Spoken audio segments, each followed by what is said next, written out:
Well, thanks very much. Thanks very much, Nosh, for the invitation to come here, and I certainly am glad to have been able to attend both these conferences. I think it's great to have this co-location of these two meetings between these two obviously overlapping communities, which have so many interests in common and so many uh, complementary perspectives. Um, and also, thanks for the nice introduction. So, what I wanted to talk about today was some issues that try to maybe combine some concerns about network structure, some thoughts on network structure, with the issue of designing information systems in this kind of online social environment.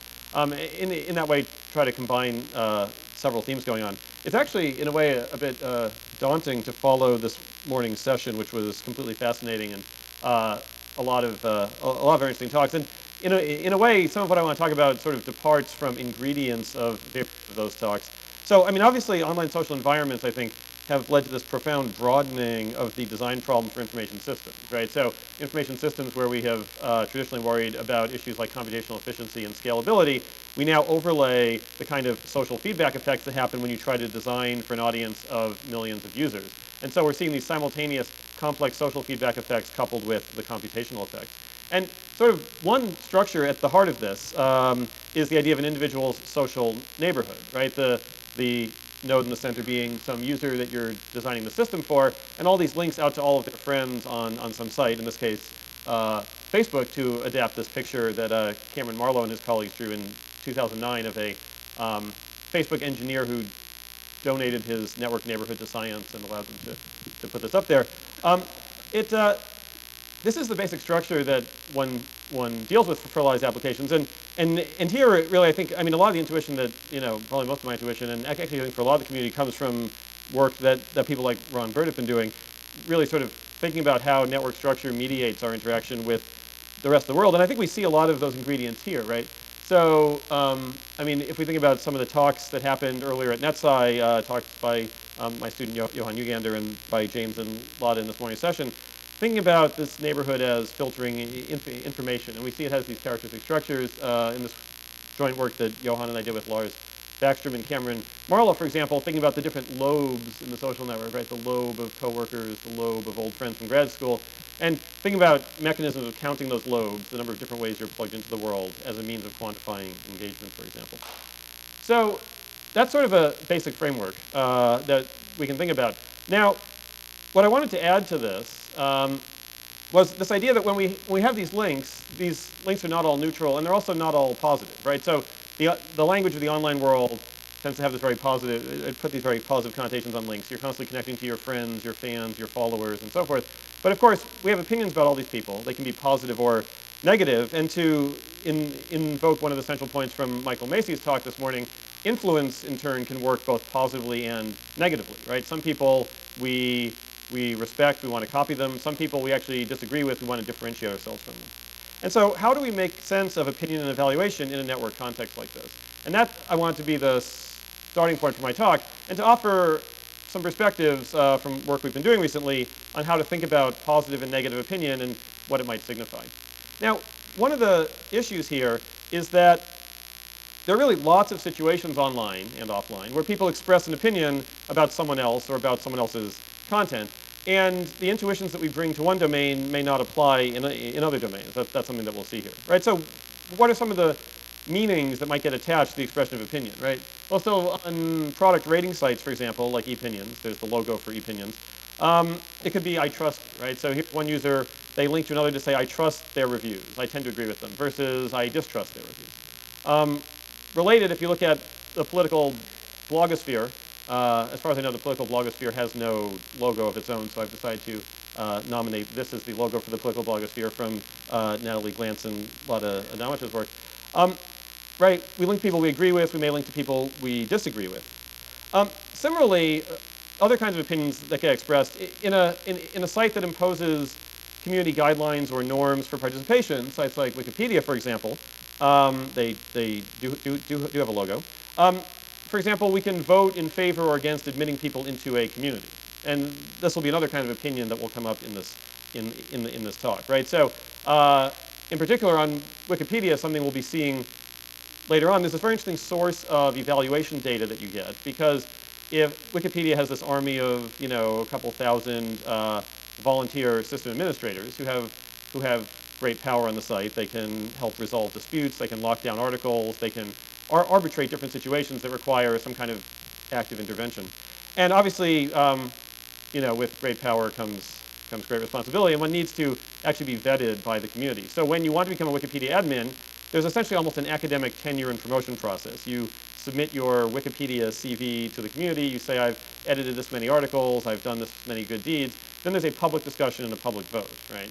And so when someone in the community votes against your promotion, that's a vote that's public, recorded, negative, and consequential, and it therefore is something of interest to try studying. So there are many, many examples of this. There are obviously natural analogies in all of this to things in the offline world also. Okay, so with that in mind, I want to try walking through some of the different meanings that all of these might take, and some of the kinds of data we've looked at, and also some of the some theoretical models that one can build around this. I'm going to sort of fork this the discussion into two very different meanings of positive and negative. One based on agreement and disagreement, right, friend, enemy, and the other based on looking up versus looking down, right? So respecting someone versus not respecting someone. And argue these are somewhat orthogonal, and we should treat them differently. So there are theories in the social sciences to address each of these, the theory of balance and the theory of status, respectively. And I'll talk about some work we've been doing looking at both theoretical and empirical models of these.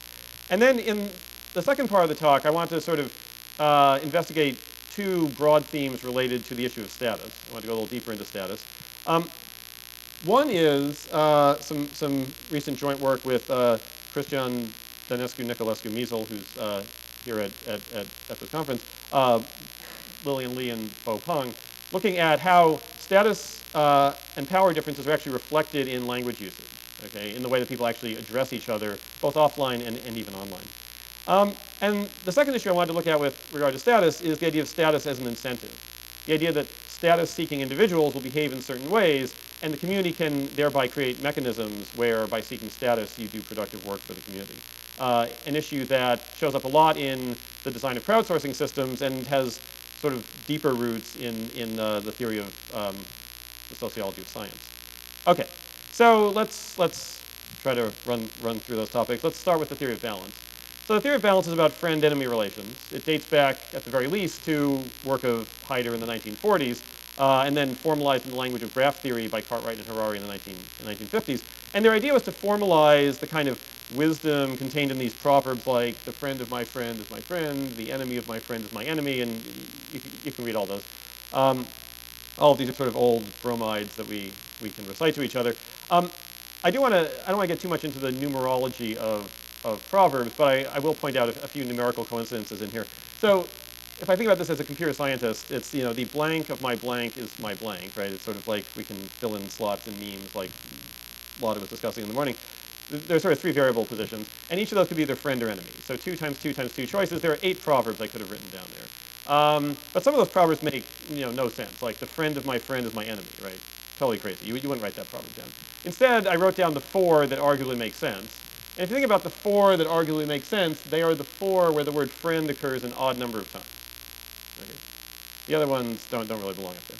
And that numerological coincidence, of course, makes sense when, like Cartwright and Harari, you draw these things as graphs, right? So these proverbs refer to 3-node graphs, A, B, and C. And you can declare certain configurations of positive or negative relations, friend or enemy relations on a triangle, as being either balanced or unbalanced in the language of balance theory, as to whether it's essentially socially or cognitively plausible, right?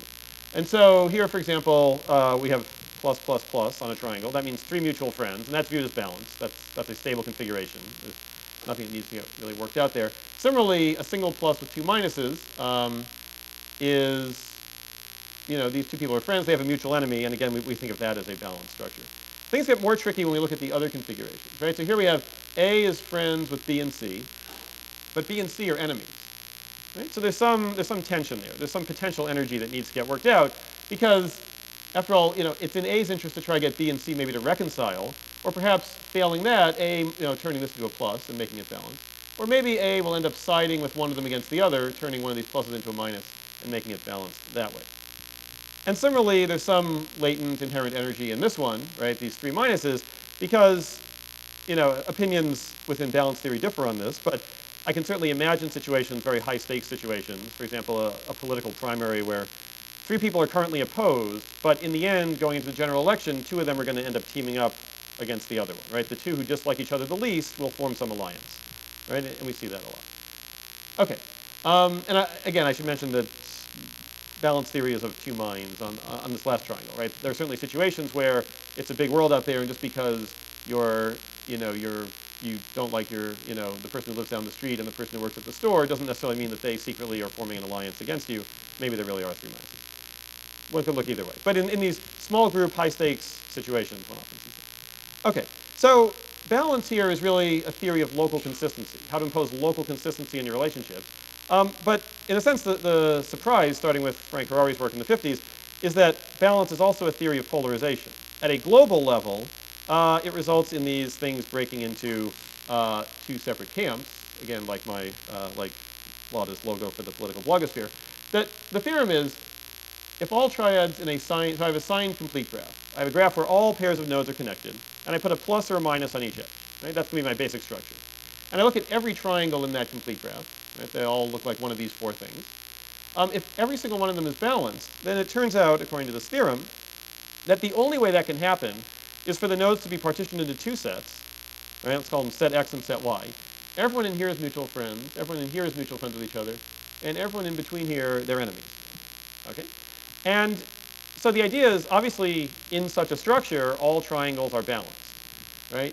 Every triangle is either entirely in here, or it has two people on one side, one on the other, and that two is a plus with two minuses. The non-trivial and really striking content of the theorem is that this is the only way it can happen. Right? I should mention, obviously, one of these could be empty, so everyone could be an X, maybe. But if not that, then there are only these two groups. Right? So it's really a theory of polarization. Now, one thing which is sort of a little surprising is that despite all of this work on balance theory, the question of dynamics was really relatively open until roughly 5-10 years ago, when it was really brought into focus by a number of groups, including the group of Antal, Kropivsky, and Redner at BU. Right? So the thing here, and this of course is true with equilibrium models in a number of domains in the social sciences, that it often describes an equilibrium outcome without a dynamics driving it there. Right? It doesn't propose the dynamics. Obviously, my description of all these was full of the language of dynamics. I said, well, if A doesn't like, if A is friends with B and C and they don't like each other, then there's this, potential energy that has to get resolved, and it's maybe going to lead here or lead there. That's a great story. But the theorem doesn't talk about that story. The theorem just says, if you should find yourself in a state of balance, here's what it's going to look like. So what could the dynamics look like? And so this was a question that a number of us began looking at, motivated in part by this work of Antal, Kropivsky, and Redner that really brought this question into the fore. And I want to tell you just about two dynamic models that we thought about. The first is a discrete dynamics, and that comes from their work. And this is some work that Seth Marvel, who's also here at this conference, and Steve Strogatz and I looked at in 2009. The idea is, one way to interpret the theory of balance is to say, you and I are trying to decide whether to be friends or enemies.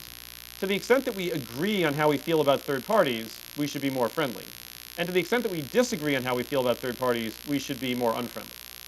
Okay? So imagine A and B are trying to decide whether they should have a plus or a minus here. And they look at all the third parties they have relationships with. And this is a complete graph. So they have relationships with all third parties, right? We're thinking about, a small group of nations or politicians or children in a classroom, right? People where everyone knows and has an opinion about everybody else in this particular case. So A and B agree on how they feel about W, they agree on how they feel about X, they agree on how they feel about Y, they both don't like Y. They disagree on Z. So 3 agreements and 1 disagreement, so by a vote of 3-1, A and B should be friends. Right? Picking plus here creates only 1 unbalanced triad, which is less energy in the system. Becoming enemies would create 3, that'd be more energy in the system. So this actually is now at least a kind of energetic dynamics, which says we're going to keep flipping signs on edges to try reducing the energy. And the energy here is the number of unbalanced triangles. Right? And this rule says I'm going to flip my sign to plus or minus to bring down the number of unbalanced triads, which is reducing the energy in the system. I should mention that actually it's different from the kind of physical spin systems that one actually looks at in physics, because in physics the spins are generally on the nodes. My friends in physics tell me that because here the spins, plus or minus, are on the edges of the graph, that makes it a gauge theory, and actually they tell me even further that it's a Z2 gauge theory because it's plus or minus. But we don't have to worry about all that. The point is, this discrete dynamics creates an energy landscape. I didn't try to draw the energy landscape, which is very high dimensional, but it turns out to be extremely bumpy. And when you try this, the system gets trapped in numerous local minima on its way toward the ground state, which is complete balance, right? So if you run it in any kind of complicated starting condition, it's going to have a very hard time finding its way to balance.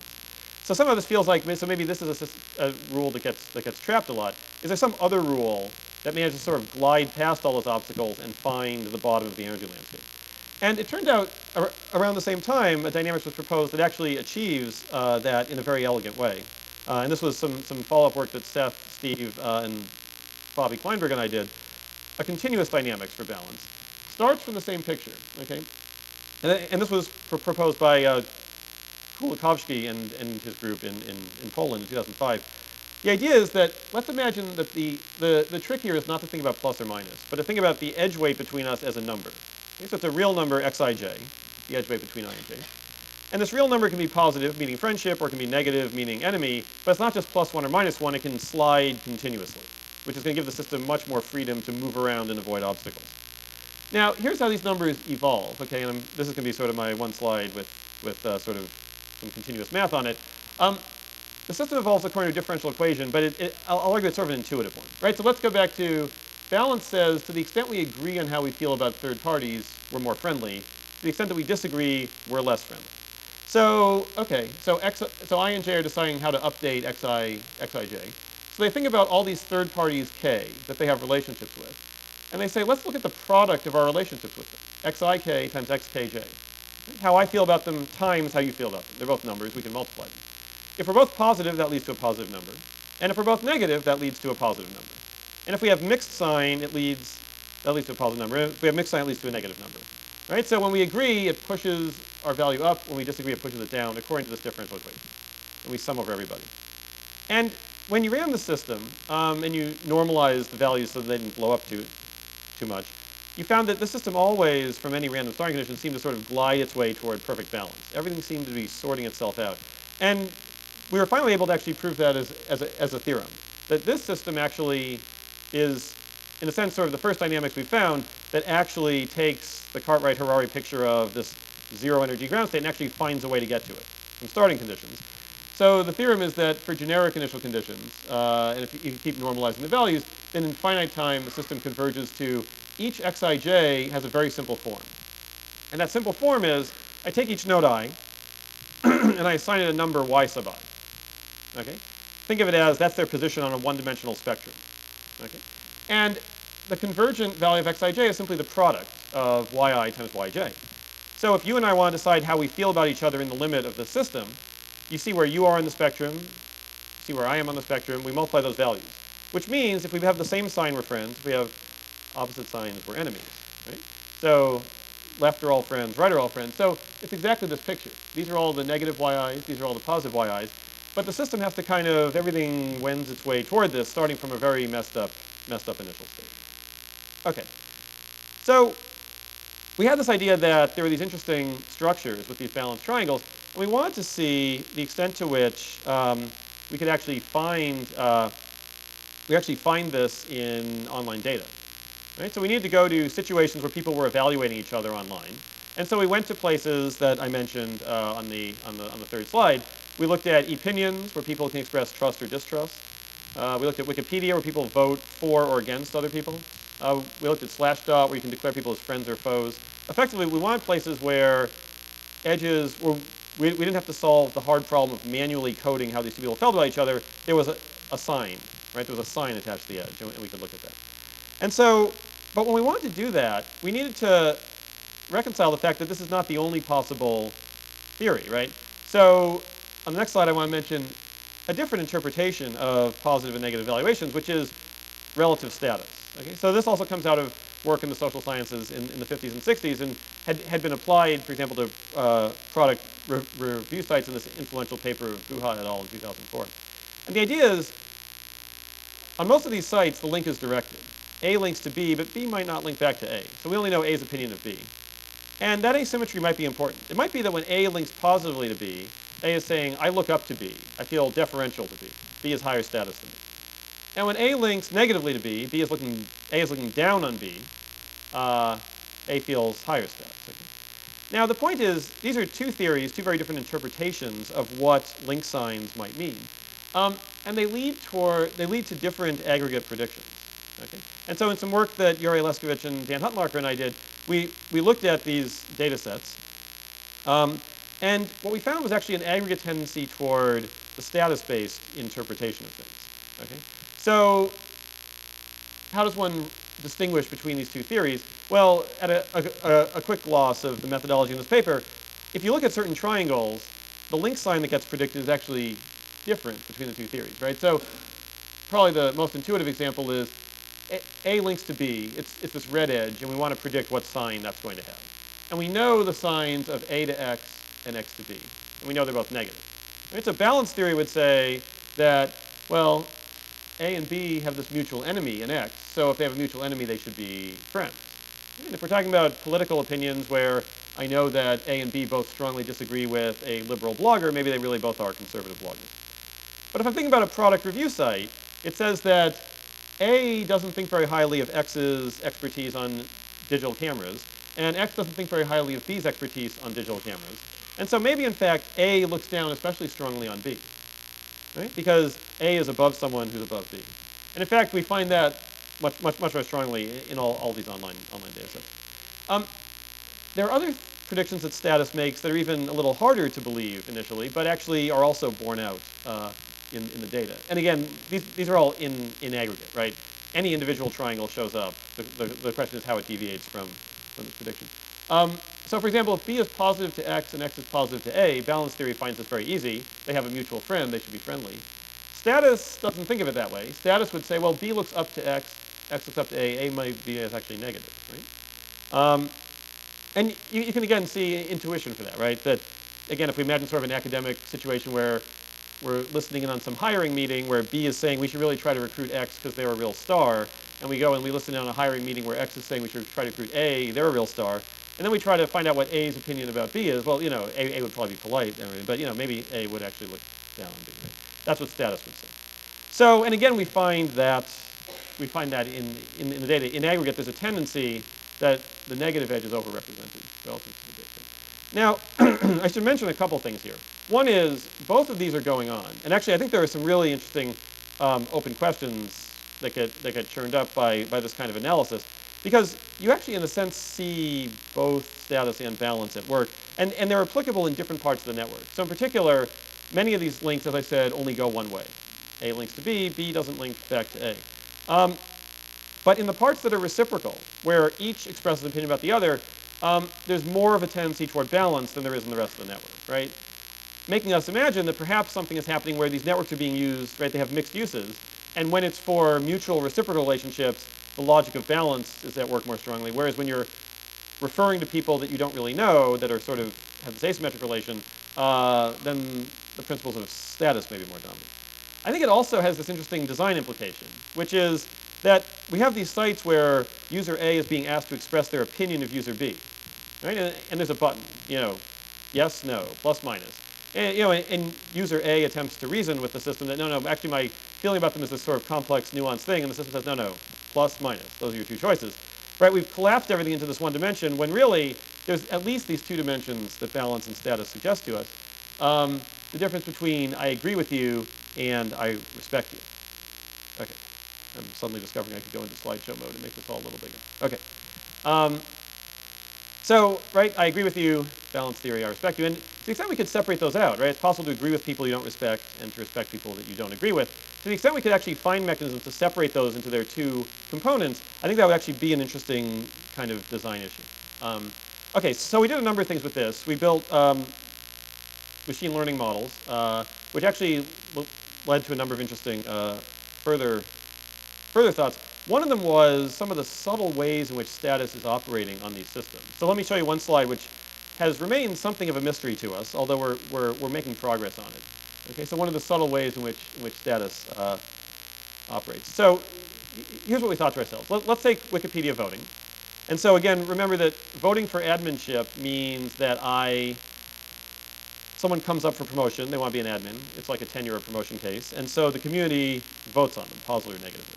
Now we thought we could infer status from these triangles, but on Wikipedia there are raw measures of status, such as how many edits you've logged in the system, right? I mean, so by the time people come for promotion, they've typically logged something on the order of 10,000 edits to Wikipedia across all articles. These are people who have spent a lot of time on the system. And so let's think of that as a kind of achievement level, or at least a contribution level, and ask, that's certainly some kind of absolute proxy for some sort of status. How does my chance of voting positively on you relate to the difference between the number of edits I've made and the number of edits that you've made, right? And you would think that if that difference is, let's see, negative, I'm lower, then I'm looking up to you. You've done a lot of edits, way beyond what I've done, and so I'm going to be more likely to vote positively. Whereas if that number is positive, I have a lot more edits, I'm looking down on you, maybe I'm more likely to vote negatively because I'm not sure you're really qualified.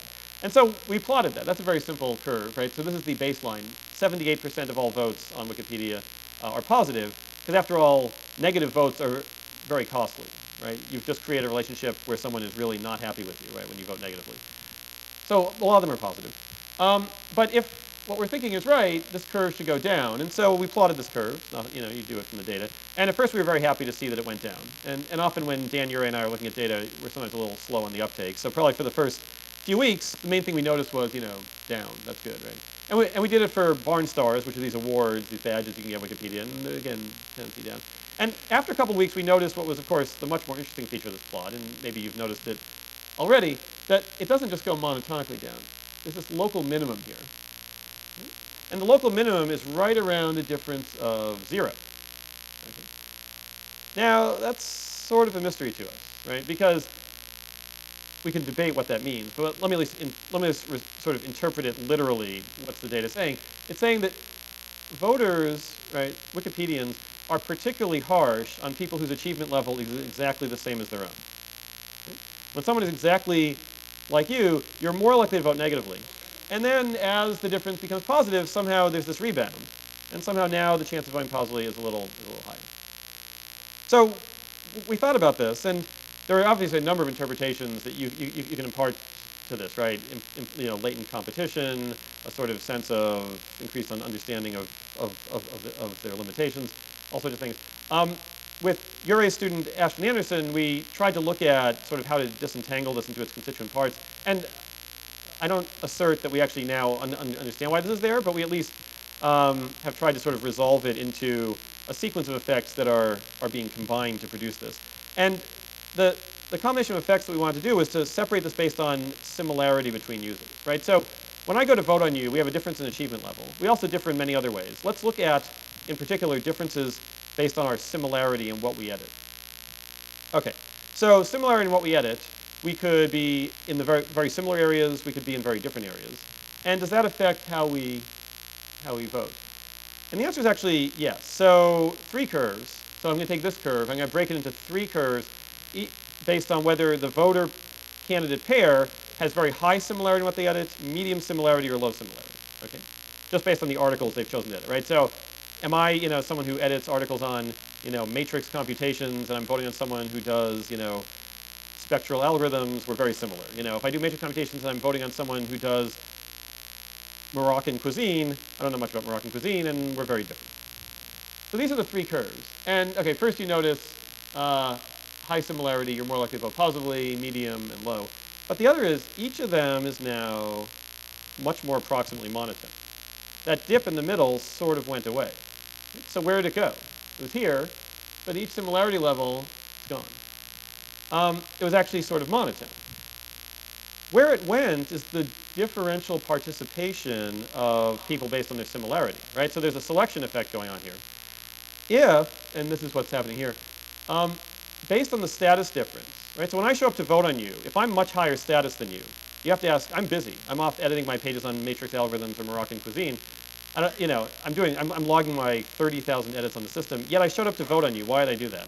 Well, it turns out the people who show up to vote when they have higher status are more similar. Okay? Right? They're more similar and more positively disposed. So what happens is a candidate comes up for election. They get a mix of people at sort of lower and equal status levels. And they get this infusion of higher status people who are skewed to be more similar. And so essentially, as you combine these three curves, you're not averaging them with equal weights. You're averaging them according to something that looks like this. And so you sort of jump from a curve that's averaged like this, and you jump up to this curve because it's enriched with high similarity people. And that essentially seems to be what's at least helping to produce this rebounding effect, this dip in the middle. It's this sort of differential selection of sympathetic, high-status people who show up as part of this thing. But again, I think there are a lot of ingredients going on here, but this notion that status can be this complicated, non-monotone effect, I think remains a very, very intriguing question.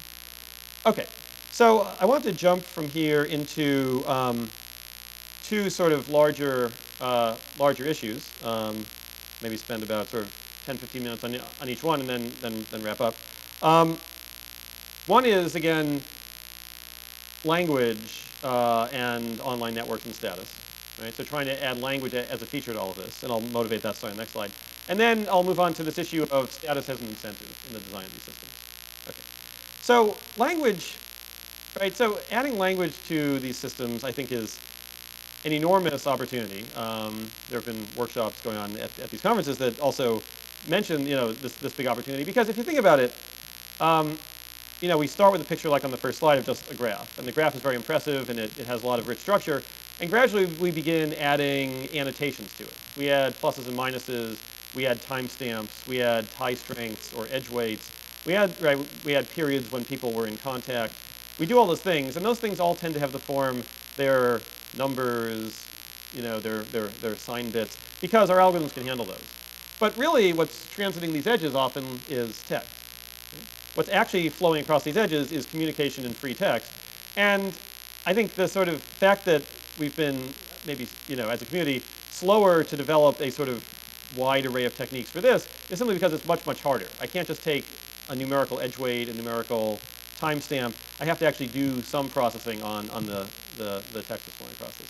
And so there have been a number of groups, obviously, that have been interested in doing this. I want to talk a bit about this collaboration that I did with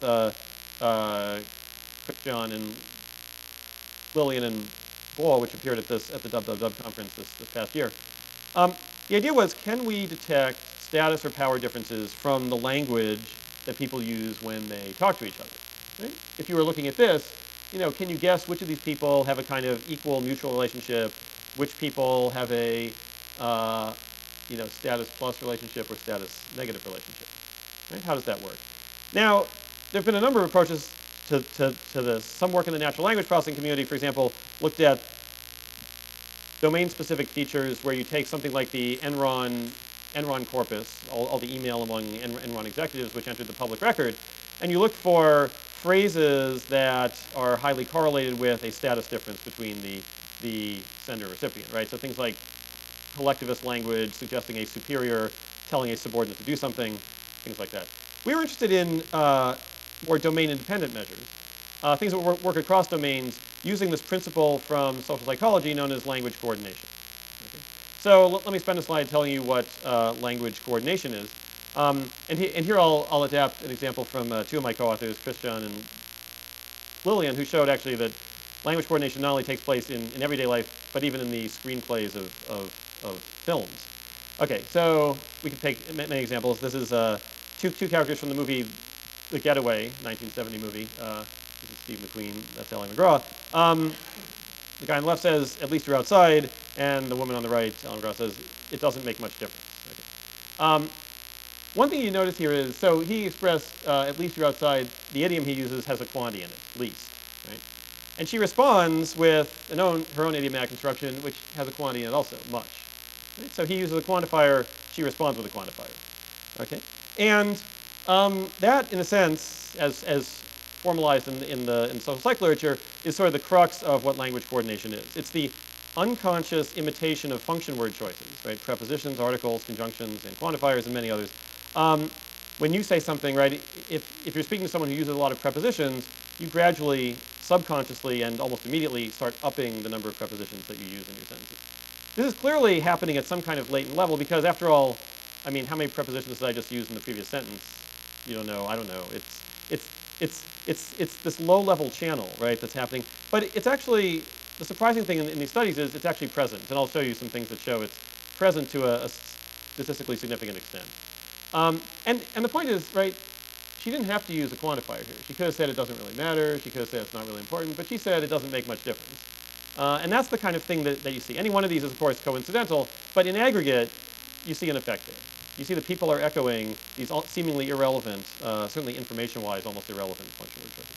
And this clearly is part of a broader phenomenon of coordination, right? That if you cross your arms, then your conversational partner might subconsciously cross their arms. You nod, they might nod. All of these things are other dimensions on which we coordinate. But the question is, can we see it even just in word choices? So our hypothesis, and this was implicit at very small scales in some of this previous work, we wanted to sort of see if it was actually a feature that would work in some of our data, that when there's a status or power imbalance, that the low power person is going to coordinate more and the high power person will coordinate less. Okay? That the status difference will be reflected in a coordination difference. And the lower person is going to try to climb uphill more than the high status person comes downhill to meet it. Okay, that was the idea. Now, if we want to do this at a large scale, we need actually an algorithm to measure coordination. And my co-author, Jon, whose work really was sort of the original work in 2011 that brought this idea of language coordination into these online data sets, he had this proposed measure for how to tell if coordination is happening. So the idea is A and B are talking to each other. When A uses a word of type T, a preposition or a quantifier, say, does this raise B's chance of using it in the very next utterance? Now, what we need to do is control for the base rate at which B uses prepositions in general. And not just that, but the base rate at which B uses prepositions when they talk to A. Maybe when A and B talk, they always talk about how they're remodeling their apartment, and there's lots of things about I put the vase on the dresser behind the door, you know, lots of prepositions. They always do that. But we're interested in the kind of instant priming in which does B use this type T in the very next utterance after A uses it, right? In the same way that it was used in the very next utterance here.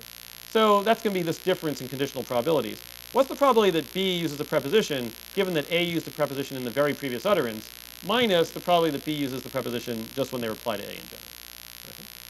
So if that difference, and we'll take these are going to be small differences, right? We're going to take those and multiply them by 100, so it's going to be like a percentage, a sort of absolute percentage difference. If those numbers are positive, then you see a coordination effect. And if they're 0, then you see nothing. And otherwise, you might actually see anti-coordination if they're negative. So we'll plot some bar graphs. We'll see if the bars go up, showing positive coordination. So one data set you can look at if you want sort of carefully transcribed speech with clear power differences. One place we went and looked actually was, as a way to sort of test out some of these ideas, transcripts of oral arguments before the US Supreme Court.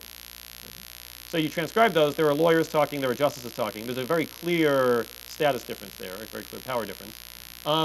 And this is actually what you see. So let me walk you through this plot a little bit. These are sort of average measures. We have quantifiers, adverbs, conjunctions, articles, and so forth.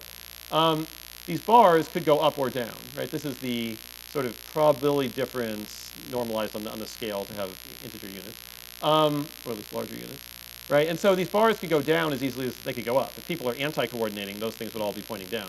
But the point is they're all pointing up to a statistically significant extent, right? So there is coordination going on, and seriously so, when people are addressing each other on the Supreme Court, right? Lawyers talking to justices. And secondly, there is a significant difference in how much the different parties are coordinating, right? So when lawyers talk to justices, that's the purple curve. Those bars are very tall. There's a lot of coordination going uphill on this status gradient. When justices are talking to lawyers, there are lower bars. There's less coordination coming downhill on the status gradient. Okay. And we see that across all the different parts of speech types as well as when we average them all together. Now, of course, when you're in a situation like the Supreme Court, there's lots of stuff happening. People are crossing their arms, they're leaning back, they're standing up straight. There's a lot of nonverbal stuff happening. On Wikipedia, by contrast, when people are coming up for, say, adminship elections, they become admins, all that is happening through typing, right? You know, I'm coming up for promotion, and you say, I don't like how you deleted that article, and I think you should have engaged more input from all parties concerned, and that was bad. And then you have to answer it because you're running for election. So you type back, well, no, it was because whatever. And it turns out, even there, you are coordinating to their function word choices. Okay? Even though you're not seeing them, you're not interacting with them in real time, And so we looked at how this works, and in particular, unlike the Supreme Court, where there are these fixed, rigid status roles, let me go back to that for a second. On Wikipedia, people actually get promoted. They become admins, right? So the very same person with all their very same personal traits was once an admin to be, running for election, and later they become an actual full-fledged admin. And you could ask, how does their level of coordination change when they go through that transformation? And how does the world's coordination to them change? And in fact, it goes exactly like these hypotheses would suggest. So this is, the red dotted line is when they're the target of speech. So this is the moment they got promoted. Here is the previous month before they got promoted. How much is the world coordinating to them? They got promoted. And here's how much the world is coordinating with them 1, 2, and 3 months afterwards. Right? You notice there's sort of a first month when this newly promoted person is still sort of your buddy, your equal, but then gradually there's this sort of adaptation that no, they're actually now in a high status position. The coordination is going up the second month in. And similarly, they, in this sort of power corrupts kind of thing, right? They start up here, but after a while they're actually down here. They're coordinating less as they settle into this new role. Okay? And there are a number of other things going on here which are quite subtle, which I won't have time to go into. In particular, people who are coming up for promotion, the ones who succeed already had higher coordination levels than the ones who failed at being promoted. And the ones who failed, actually, their coordination moves inversely. They actually start to coordinate more after an unsuccessful promotion attempt. So there's actually lots of things sort of wrapped up together.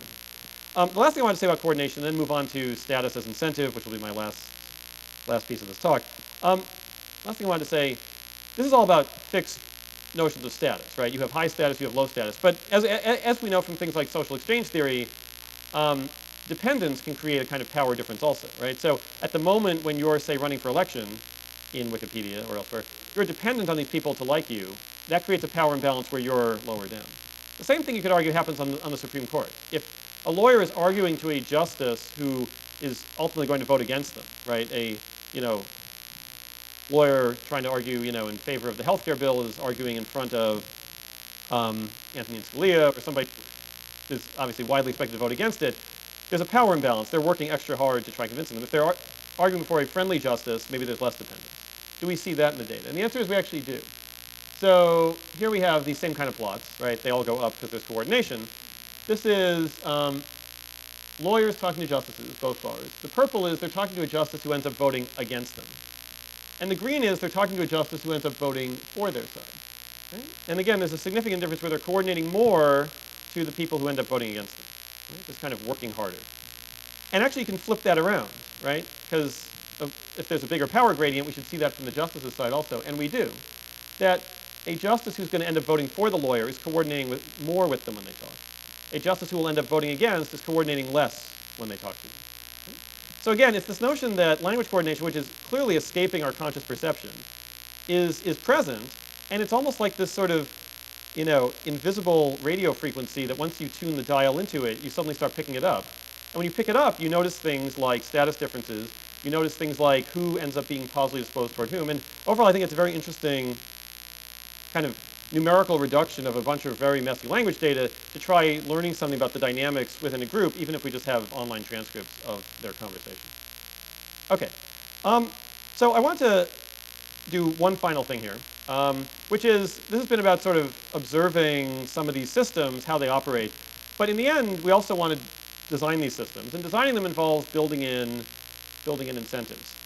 And when I think about sort of incentives for achieving status, one can think about the online world. I also inevitably think about the scientific community. And you might have noticed that my talk, because I'm an academic and somehow can't escape that mindset, is sort of loaded with analogies to the academic world, right? Wikipedia is like tenure and promotion, and high status, low status is like the academic hiring process.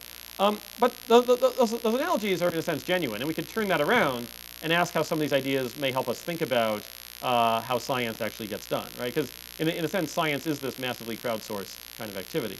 So evaluation obviously is present all across the scientific community, right? You, in this little gloss here, you get NSF funding to do your research so it can appear in Science and Nature, so you can receive a Nobel Prize in sort of cartoon form.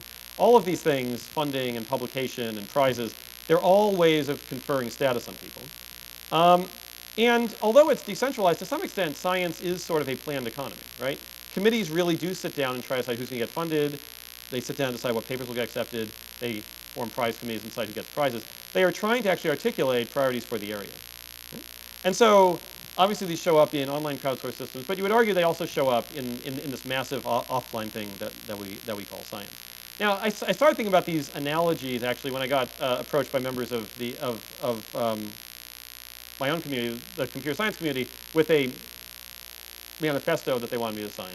I won't read the manifesto to you, but it essentially was arguing that certain areas of computer science they felt had lost their way and were working on questions that were too technical and too incremental and not thinking about the big important conceptual things, and that essentially the wrong papers are getting accepted, right? If you get any 3 or more scientists together and let them talk, within 10 minutes they'll start talking about how the wrong papers are getting accepted.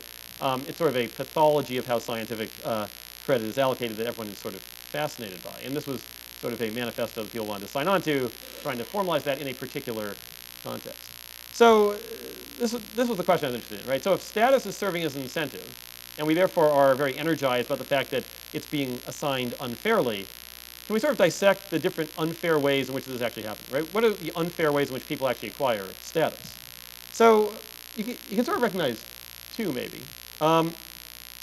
One is what this manifesto was actually about, which is that certain research questions seem to receive an unfair amount of credit, right? So there's lots of questions out there. Some of them are very important, and paradoxically, the important ones are being worked on, you feel like, less than they should, and instead everyone's getting all this credit for doing things that are more technical and seemingly more narrow, right? It's often wrapped up with this issue of technical difficulty. On the other hand, there's of course a second kind of pathology. In a sense, the sort of one that's been cited for a longer time. It's Robert Merton's celebrated Matthew effect from 1968. Most of you probably know where the term Matthew effect comes from. It comes from the sentence in the book of Matthew from the New Testament of the Bible, which roughly says that they who already have a lot get more, and they who don't have very much lose even that. That when 2 researchers make a discovery, say independently or jointly, often the more famous one gets more of the credit, and the one who is less famous gets less of the credit, right? So it's often referred to as, so-and-so's result, and that person was the famous one, right? That's the Matthew effect. You can actually think of these as sort of 2 sides of a coin, and I mean that sort of literally, because if you think of science as a matching up of people with problems to work on, then this is operating on the problem side. It's being unfair in how you evaluate problems, and this is operating on the people side. It's being unfair in how you evaluate people. Right? Okay, so maybe this is just yet another story of how inherent human biases are leading to unfairness, but if it's such a robust phenomenon, you wonder, is there something more going on here? So this gets to the point that credit creates incentives, right? People seeking status are following the trail of an incentive system trying to lead to a certain outcome. And a number of communities have looked at this, right? So the philosophy of science, economics of science, economic theories of research and development. I mean, there's a number of people who've written about this. One sort of very eloquent phrasing of this comes from the social philosopher Pierre Bourdieu, right, who wrote about how researchers' motivations, and of course as scientists we all recognize this, organized by reference to conscious or unconscious anticipation of the average chances of profit. So they concentrate on problems regarded as the most important ones. But then there's this intense competition triggered off, which brings about a fall in the chance of you getting credit for the important one, and hence a departure of the fraction researcher toward other objects which are less prestigious, but around which the competition is also less intense, right? So big problem, big competition, hot spots, people get scared away from the hot spots, move to other things. Sort of looking at it as a computer scientist, for a social philosopher, it's a remarkably apt description of load shedding in a distributed system, right? There's too much happening here, we need to shed the load elsewhere. Okay, so my student Segal or Ren and I thought, this is concrete enough we could really sort of look at this as a mathematical model. And so I wanted to sort of end with one final model here. And that actually, we started building this model. We discovered actually it was similar to work by Philip Kitcher in the philosophy of science from the 90s, although his model had a bunch of extra features that we didn't really need to try addressing the points we wanted to address. So let me focus on this more streamlined one. So scientific research, we're thinking of as sort of a 2-sided market, right? There are researchers on the left, A, B, C, D, and there are projects on the right, X, Y, Z. And we're going to take a very, very simplified view of things. We're going to imagine that these are sort of open math problems, right? They're sort of challenge problems. And so you as a researcher are simply going to decide, I'm going to work on this problem. And when you work on it, a conceptual coin gets flipped, and you either succeed or you fail. Okay? So here we have researchers picking problems. A and D pick X, C picks Y, D picks Z. A coin gets flipped for each of them, whether they succeed or fail. If two people succeed, well, the one who accidentally did it first is going to get the credit, right? So you don't necessarily get the credit if you succeed because you might not have succeeded first. Okay, so projects have two parameters. One is a weight, x has weight, wx, which means that's the importance. Higher weight, more important. It also has a difficulty, right? So f sub x is think of it as the failure probability. F sub x is the probability that if you try this, you will fail. So large number means high chance of failure. Okay. And I need one more piece of notation, which is for project J, K sub J is the number of people who choose that project to work on. So Kx is 2, and Ky and Kz are 1. Okay, so this is a very simple model, and as a result, we can talk about it almost sort of completely from start to finish. So society wants important projects to get solved, right? So from society's point of view, we don't care how the researchers divide themselves up. Let's just see some important work get done. And so the welfare to society is simply the sum over all projects J of the importance of J times the chance it gets solved. And the chance it gets solved is simply 1 minus the chance that everybody who works on it fails, which is that. So this is the expected gain society gets from that project, and we sum it over all J. That's what society cares about. But that's not what a researcher cares about. If a researcher picks project J, then what's their expected benefit from that? Well, this is the chance it gets solved times its importance, but there were KJ people on it, so there's a 1 in KJ chance that you're the one who solved it first, got the credit. So that's your payoff. Okay. So in a way, we've now actually somehow, by just picking all these different parameters, we've defined a game, right? In the sense of game theory, it has players, it has strategies, what do you work on? It's a simultaneous move game, and it has payoffs. Once we all choose our project, some coins get flipped, and we get these payoffs, and society benefits them. Okay, and so it's natural to ask about the Nash equilibrium of this game, one in which even after, say, public announcements were made about choices, no one would have an incentive to change projects. Okay, so let me show you an example of this game.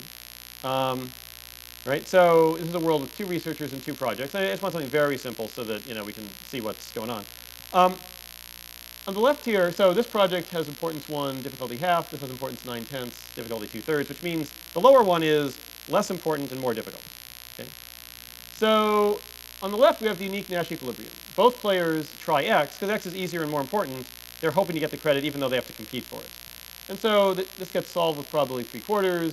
Your chance of actually getting the credit is a half because you're competing. So your payoff is 3/8 if you work through it. Whereas if you switch to this, right, if you follow Bourdieu's suggestion of let's avoid the intense competition and move to something else, you'd have to pick this problem. And then you have a 1/3 chance of getting 9/10 of a unit of credit. You only get 3/10. You don't want to do that. So people are piling up on this. But that's not optimal for society. Optimal for society, and I'll skip the calculation here, which is easy, is if we worked on separate projects. Because then you would get a half in expectation from the first, and you get 3/10 from the second, and that's bigger than 3/4. Okay? So that's fine. That just is yet another example of a game where the Nash equilibrium is not socially optimal. That happens once. But here's what's interesting. Suppose you were in charge of the world, right? Could you actually do something about this? Right? After all, it's sort of, these problems have whatever importance they have. But in fact, you could, right? Just because this is the importance of the problem, just because everyone agrees that's the importance of the problem, doesn't mean we actually have to have that be the credit we give it. Suppose instead that we all got together as a funding agency or a conference program committee or a prize committee and decided we all agree that this is really 9/10 of importance, but let's assign it credit of 6/5. If you solve this problem, you will get 6/5 of a unit of credit. Well, suddenly the equilibrium changes, and it changes to something which is now socially optimal. Right? You have made this problem sufficiently enticing that this person now does depart and actually go work on it. Okay? And so, effectively, what's the point? To optimize the collective productivity, the community needs some kind of internal accounting mechanism for credit that's actually different from the actual value of these projects. It's not like we suddenly forgot that this was the less important project. We just all chose to pretend that was not the case so as to achieve social optimality. And I can do that on the other side also. Right? So this is this unfairness on the product side. We can also see something sort of like the Matthew effect. I could announce instead, I'm not going to rig the credit on the project, I'll simply announce that although A and B are identical researchers, because A maybe graduated from a more prestigious university or has some other kind of, for some symmetry breaking reason, if you both work on this and you both solve it, then A is going to has a 5/6 chance of getting the credit, and B only has a 1/6 chance. Well then again, B no longer sees it as worth competing, and so they will depart to this project. Okay? And so by breaking the symmetry, you allow A to sort of move without regard to competition, and you force B to, right? So it's not fair. In fact, it's sort of grotesquely unfair. It says by arbitrarily marginalizing certain people in the community, you've actually forced them to embark on higher risk courses of action, which are overall benefiting society. Right? That's the message.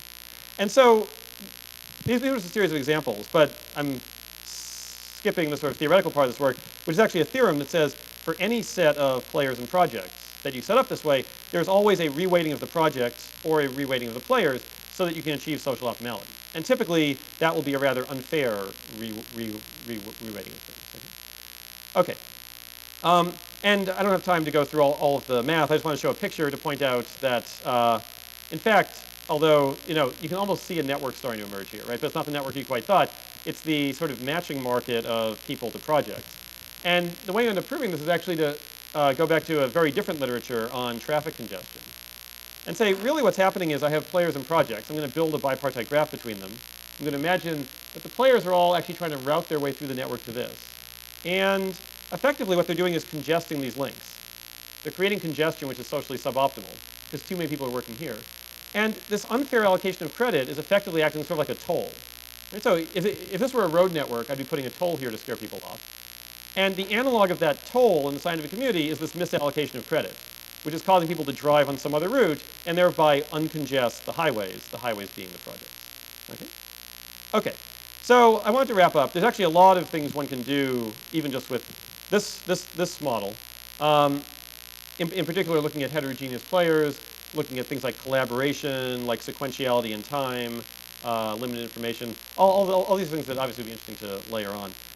But I want to wrap up here and just sort of come back to the top level message and think about it, which is opinion and evaluation is really, there are many signals and many channels along which we interpret it, and in turn it is serving many different purposes, right? Sometimes it means agreement or disagreement, sometimes it means high or low status. The channels along which we get it are both network linking, they're language information, they're even implicit information about your choice of what to work on in a giant crowdsourced environment. And so I think what's interesting here is that given all these multiple dimensions, often the signal we can extract from things like asking people to evaluate each other is quite an impoverished signal. And one notion here really is that maybe some of the understanding of the many dimensions of status could actually help inform better ways of eliciting this information, feeding it back into the design process, and in the process of doing that, to think about the kind of incentives that are being generated, right?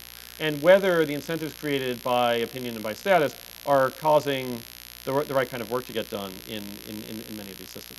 So I think overall, it's really an opportunity to understand this wide range of forces. It's going to involve ideas from networks, ideas from both collective human behavior and psychological issues. And overall, I think it's going to provide a very rich set of questions as we move forward in this area. Thanks very much.